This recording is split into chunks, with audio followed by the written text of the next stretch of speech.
ಇಂದೇ ಡೌನ್ಲೋಡ್ ಮಾಡಿ ಮತ್ತು ನಿಮ್ಮ ನೆಚ್ಚಿನ ಶೋಗಳನ್ನ ಆನಂದಿಸಿ. ಶ್ರಾವಣಿ ಅವ್ರ ತಾಯಿ ಬದುಕಿದಾರ? ಸುಬ್ಬು, ಏನ್ ಹೇಳ್ತಿದ್ಯಾ ನೀನು? ಅಂದ್ರೆ ಮಿನಿಸ್ಟರ್ ಸಾಹೇಬ್ರು ಹೆಂಡತಿ, ಸಾಲಿಗ್ರಾಮದ ಮಗಳು ನಂದಿನಿ ಅಮ್ಮವರು ಬದುಕಿದಾರ? ಹೌದು ಶ್ರೀವಲ್ಲಿ, ಅವರು ಬದುಕಿರೋದು ಮಾತ್ರ ಅಲ್ಲ, ಇಲ್ಲೆಲ್ಲ ಒಂದ್ ಕಡೆ ಇದ್ದಾರೆ. ಆದ್ರೆ ಆ ವಿಷಯ ಶ್ರಾವಣಿ ಮೇಡಮ್ಗೆ ಇನ್ನೂ ಗೊತ್ತಿಲ್ಲ. ಅದೇ ಯಾಕೆ ಸುಬ್ಬು? ತಾಯಿ ಬದುಕಿರೋ ವಿಚಾರನ ಮಗಳಿಗೆ ಹೇಳ್ಬೇಕು ತಾನೆ? ಹೇಳ್ಬೇಕು, ಅದಕ್ಕೆ ಒಳ್ಳೆ ಕಾಲ ಕೊಡು ಬರ್ಬೇಕಲ್ವಾ? ಯಾಕೆ ಏನು ಅಂತ ಕೇಳ್ಬೇಡ. ಶ್ರಾವಣಿ ಮೇಡಮ್ಗೆ ಸದ್ಯಕ್ಕೆ ಈ ವಿಷಯ ಗೊತ್ತಾಗಬಾರ್ದು. ಸರಿ ಸುಬ್ಬು, ಶ್ರಾವಣಿ ಅವ್ರ ತಾಯಿ ಬದುಕಿದ್ದಾರೆ ಅಂತ ವಿಷಯ ಕೇಳಿ ತುಂಬಾ ಖುಷಿ ಆಯ್ತು. ನನ್ನಿಂದ ಏನ್ ಹೆಲ್ಪ್ ಆಗ್ಬೇಕು ಸುಬ್ಬು? ಶ್ರೀವಲ್ಲಿ, ಅದೇನಂದ್ರೆ ನಂದಿನಿ ಅಮ್ಮವ್ರು ಇದುವರೆಗೂ ಶ್ರಾವಣಿ ಮೇಡಮ್ ಜೊತೆ ಕಾಲ ಕಳೆದಿಲ್ಲ, ಅವ್ರನ್ನ ಎತ್ತಾಡ್ಸಿಲ್ಲ, ಅವ್ರನ್ನ ಬೆಳೆಸಿಲ್ಲ ಅನ್ನೋ ಕೊರಗಿದೆ. ಈಗ ಅವರು ಶ್ರಾವಣಿ ಮೇಡಮ್ಗೆ ತುಂಬ ಪ್ರೀತಿ ತೋರಿಸ್ಬೇಕು, ಮಗಳ ಜೊತೆ ಕಾಲ ಕಳಿಬೇಕು ಅಂತ ತುಂಬ ಆಸೆ ಪಡ್ತಾ ಇದ್ದಾರೆ. ಅದಕ್ಕೆ ಅವರು ಈ ಮನೆಗೆ ಬರಬೇಕು ಅಂತ ಅಂದ್ಕೊಂಡಿದ್ದಾರೆ.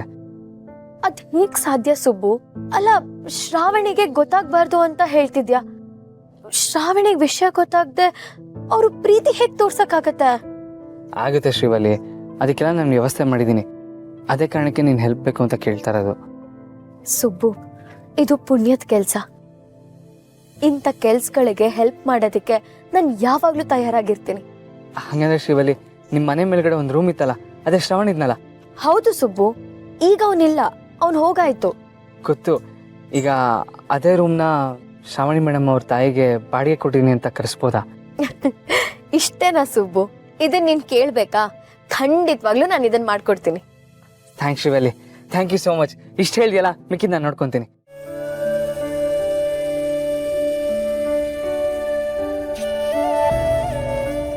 ಮೇಡಮ್, ನಂದಿನಿ ಅಮ್ಮವರು ನಮ್ಮ ಮನೆಗೆ ಬರ್ತಿದ್ದಾರೆ. ನಿಮ್ಮ ತಾಯಿ ನಿಮ್ಮ ಕಣ್ಣೆದುರಿಗೆ ಬರ್ತಿದ್ದಾರೆ. ತಗೊಳ್ಳಿಮ್ಮ, ಸರಿಯಾದ ಸಮಯಕ್ಕೆ ಬಂದ್ರಿ. ನಿಮ್ಮಿಂದ ಉಪಕಾರ ಆಯ್ತು.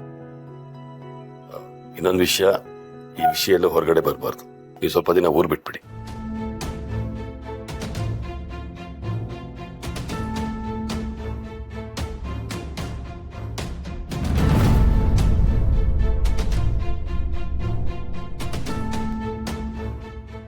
ಅಣ್ಣ ಇಲ್ಲೇ ಇದ್ದಾನೆ.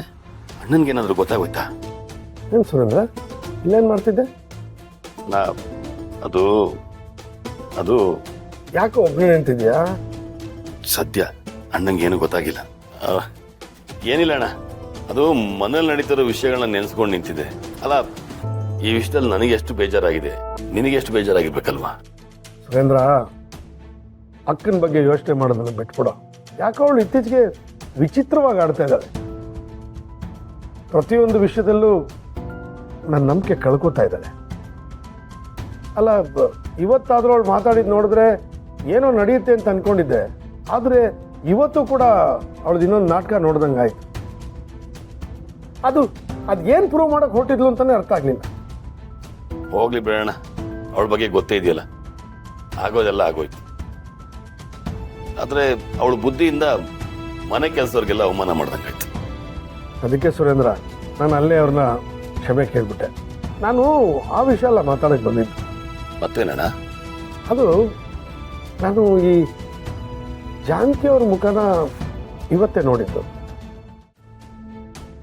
ಅವ್ರ ಮಾತಿಗೂ, ಅವ್ರ ಸ್ವಭಾವಕ್ಕೂ, ಅವ್ರ ವ್ಯಕ್ತಿತ್ವಕ್ಕೂ, ಅವ್ರ ಮುಖಕ್ಕೂ ಒಂದಕ್ಕೊಂದಕ್ಕೆ ಸಂಬಂಧನೇ ಇಲ್ವಲ್ಲ. ಅವರು ಮಾತಾಡ್ತಾ ಇದ್ದಿದ್ದ ಭಾವನೆಗಳು ಅವ್ರ ಮುಖದಲ್ಲೇ ಇರಲಿಲ್ಲ. ನನಗೆ ನಿಜವಾಗ್ಲೂ ನಾನು ನೋಡ್ತಾ ಇರೋದು ಜಾನಕಿ ಅವ್ರೇನ ಅಂತ ಡೌಟ್ ಬಂದ್ಬಿಡ್ತು. ನೋಡಿದ್ಯಾಣ, ನಿನ್ನ ಕಣ್ಣುಗಳು ಕಂಡಿಡಿದೇ ಇದ್ರು ನಿನ್ನ ಮನಸ್ಸಿಗೆ ಅತ್ತಿಗೆ ಯಾರು ಅಂತ ಗೊತ್ತಾಗ್ತಿದೆ. ಸುರೇಂದ್ರ, ಸ್ವಲ್ಪ ಜಾನಕಿ ಅವ್ರನ್ನ ಕರಿ, ನಾನು ಅವ್ರ ಹತ್ರ ಮಾತಾಡಬೇಕು. ಅವರು ಮುಖ ನೋಡಿದಾಗಿಂದ ನನಗೆ 108 ಪ್ರಶ್ನೆ ಹುಟ್ಕೋತಾ ಇದೆ. ನಾನು ಅವ್ರ ಹತ್ರನೇ ಕೇಳ್ತೀನಿ, ಅವ್ರನ್ನ ಸ್ವಲ್ಪ ಕರಿ. ಇಲ್ಲಣ್ಣ, ಅವರು ಮನೆಯಿಂದ ಹೊರಟೋದ್ರು. ಮನೆಯಲ್ಲಿ ಇಲ್ವಾ? ಹೊರಟೋದ್ರ? ಹೌದಣ್ಣ, ಅಕ್ಕ ಮಾಡಿದ ಕೆಲ್ಸಕ್ಕೆ ನೊಂದ್ಕೊಂಡು ಮನೆಯಿಂದ ಹೊರಟೇ ಬಿಟ್ರು. ಮತ್ತಿನ್ಯಾವತ್ತೂ ಬರಲ್ಲ ಅಂತ ಹೇಳೋದು. ಹೌದಾ? ನನ್ನ ಹತ್ರ ಒಂದು ಮಾತು ಹೇಳಲಿಲ್ಲ, ಹೊರಟೋದ್ರ? ಅರೆ, ಇಲ್ಲ, ವಿಚಿತ್ರವಾಗಿದೆಯಲ್ಲ. ನಾನು ನನ್ನ ಭಾವನೆನ ತೋಡ್ಕೊಳ್ಳೋದಕ್ಕೆ ಅದೊಂದೇ ಜೀವ ಇದ್ದಿದ್ದು. ನನಗೆ ಏನು ಮಾಡಿ? ಅಣ್ಣ ಏನಂದ್ರೆ? ಏನಿಲ್ಲ ಕಣೋ. ಯೋಚನೆ ಮಾಡಬೇಡ ಅಣ್ಣ. ಅತ್ತಿಗೆ ನಿನ್ನನ್ನು ಬಿಟ್ಟು ಎಲ್ಲೂ ಹೋಗಲ್ಲ. ಶ್ರೀರಾಮನ್ನ ಬಿಟ್ಟು ಜಾನಕಿ ಎಲ್ಲಿ ಹೋಗೋದಕ್ಕೆ ಸಾಧ್ಯ?